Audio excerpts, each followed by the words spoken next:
Hi, my name is Jonathan Sibley, and I help people to change, especially when change is difficult.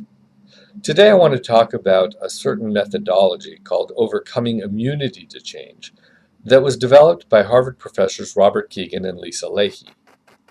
They call it overcoming immunity to change because with some types of change, it's almost like we have an immune system that kicks in, rejecting all efforts to change.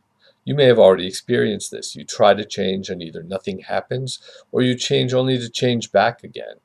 They wondered why, and they came up with a series of steps that helps us to identify the problem and to work on it.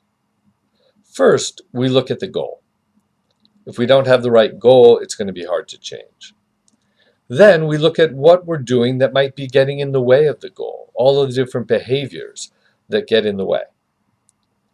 After that, we look at any worries, fears, or concerns about what would happen if we didn't do these things that are getting in the way, because we're doing them for often good reasons or seemingly good reasons. We then look cognitively at a competing commitment or competing commitments that might be getting in the way. So, for example, we might want to lose weight, but whenever we go to a restaurant, we order whatever sounds best, regardless of the consequences.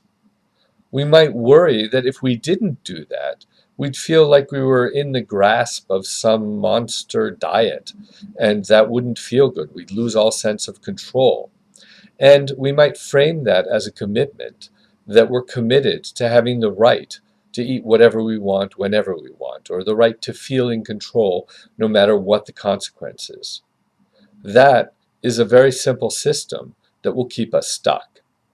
The good news is once we have a map like that, a picture of what's going on, we can then look at what assumptions might be underneath that and start to address whether we should keep those assumptions as is or whether there might be an opportunity to change them.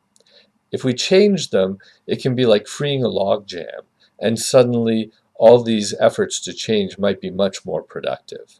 So we build a series of tests to look at these assumptions and decide which ones do we keep, which ones do we modify, which ones do we get rid of.